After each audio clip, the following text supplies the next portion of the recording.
बेटी बहू को सीख देने वाली कहानी। आप नहीं जानती माँ, यहाँ उल्टी गंगा बहने लगी है। ससुर जी जब से रिटायर हुए हैं, मेरी सास और ससुर दोनों किसी फिल्म के लवबर्ड्स की तरह अपने आप को जवान समझने लगे हैं। दिन भर हमारे घर के पास बने गार्डन में झूले पर बैठे बातें करते रहते हैं। उन्हें अपने पक चुके बालों का भी ख्याल नहीं रहता। अब इस उम्र में उन्हें ऐसा व्यवहार क्या शोभा देता है। कविता अपने ससुराल के समाचार अपनी माँ को बता रही थी।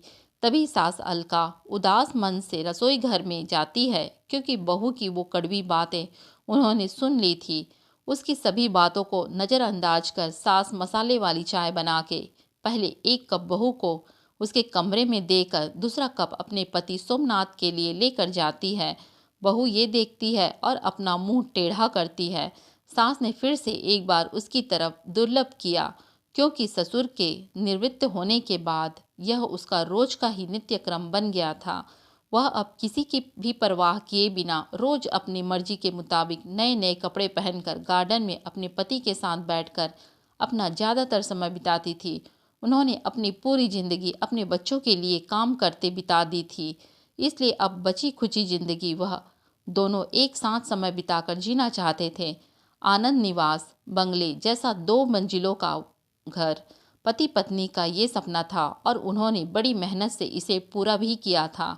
अलका जी ने घर के सामने बड़े प्यार से उस गार्डन को बनाया था और वहाँ पर कई फूलों के पौधे और बेलें उगाई थी। उनके लगाए चंपा, जसमंती, मोगरा, गुलाब ऐसे दर्जनों फूलों की खुशबू से उनका गार्डन हमेशा महकता रहता था। अलग अलग ऋतुओं में अलका जी अलग अलग सब्जियां भी अपने उस गार्डन में लगाया करती थी। रसोई के लिए धनिया, पुदीना और मेथी उन्हें कभी बाहर से खरीदनी नहीं पड़ती थी।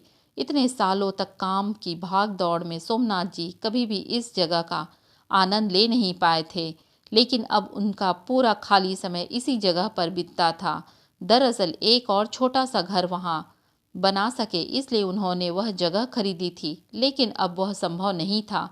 अलका जी को अपने बनाए उस गार्डन में एक झूला चाहिए था जो उन्होंने ला कर दिया था, और अब वही झूला उनको एक दूसरे के साथ ज़्यादा से ज़्यादा सुखमय समय बिताने का जरिया बन गया था।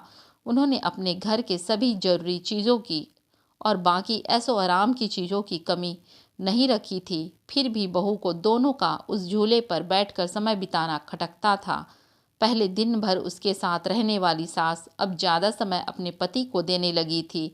अपने सास ससुर को टोंट मारने का एक भी मौका कविता नहीं छोड़ती थी। वह हमेशा अपना दिमाग उनको उस जगह से हटाने के लिए लगाती, और एक बार उसने ऐसा करने के लिए एक षड्यंत्र भी रचा। अजय, तुम्हें नहीं लगता हमें एक बड़ी कार लेनी चाहिए? कविता ने अपने पति से कहा। आइडिया तो अच्छा है, लेकिन कार रखने के लिए जगह कहाँ है हमारे पास? एक ही छोटा सा गैरेज है जहाँ सिर्फ एक कार के लिए जगह है। अजय ने चिंता वाले स्वर में कहा। कौन कहता है कि जगह नहीं है? वह गार्डन है ना जहाँ आजकल 2 लव बर्ड्स अपना डेरा जमाए बैठते हैं। कविता ने पति की तरफ तिरछी नज़र करते हुए कहा। आजकल तुम कुछ ज़्यादा नहीं बोलने लगी हो? अजय ने अपनी पत्नी को फटकार लगाते हुए कहा। लेकिन सच तो ये था कि उसने भी इस बारे में अपने पिता से बात करने का मन बना लिया था। अगले दिन अजय पिता के पास गया और उसने बोला, पिताजी, मेरा और आपकी बहू का मन है कि एक बड़ी कार ली जाए। पर बेटा, हमारे पास पहले से एक गाड़ी है ना, दूसरी गाड़ी लेने के बाद हम उसे रखेंगे कहाँ? सोमनाथ जी ने कहा। पिताजी, इसी गार्डन में एक नया गैरेज बनाने की सोच रहा हूँ। कविता को इस गार्डन की कोई पड़ी नहीं है, और माँ भी भला अब कब कितने दिनों तक गार्डन का ख्याल रखेगी।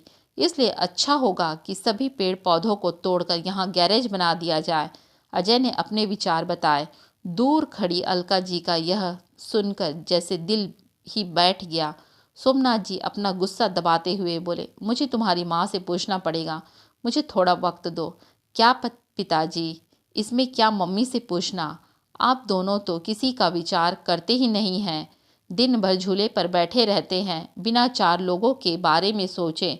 अब कविता घर में है, छोटे बच्चे भी हैं घर में, और आने जाने वाले लोग भी तो आपको कैसे देखते हैं? आप किसी का विचार नहीं करते। अजय थोड़ा चिढ़ते हुए बोला। अंदर से कविता भी बड़बड़ की चालू ही थी। सोमनाथ कुछ नहीं बोल पाए। उस दिन बेटे और बहू ने बाहर से अच्छा खाना मंगवाया था, लेकिन अलका और सोमनाथ जी के गले से निवाला उतरे ना, ऐसा हो गया था। उस दिन पूरी रात दोनों ही जागते रहे, लेकिन सुबह सुबह कुछ विचार आने से सोमनाथ जी के चेहरे पर मुस्कान आ गई थी। सोमनाथ जी खुद रसोई घर पर जाकर चाय बनाकर लाए थे, लेकिन अलका जी इतनी निराश थी कि वह आज बगीचे में किसी भी पेड़ पौधों को पानी तक डालने नहीं गई थी। पूरा दिन तो बड़ा ही नॉर्मल तरीके से गुजरा था, लेकिन शाम को अजय की आंखें फटी की फटी रह गई जब उसने घर के आगे घर भाड़े में देना है का बोर्ड पढ़ा। अजय ने सोमनाथ जी से कहा, पापा, माना कि हमारा घर बड़ा है, लेकिन इसका मतलब थोड़ी है कि हम उसे भाड़े में दे दें। बेटा, अगले महीने मेरे साथ काम करने वाले शर्मा जी रिटायर हो रहे हैं और वही अब इस घर में भाड़े में रहेंगे। सोमनाथ जी ने कहा, लेकिन वह कहाँ रहेंगे? अजय ने अपनी शंका भरा सवाल पूछा। घर के उस हिस्से में जहाँ तुम रहते हो, सोमनाथ जी की कड़क आवाज में कहा। और पापा, हम कहाँ रहेंगे?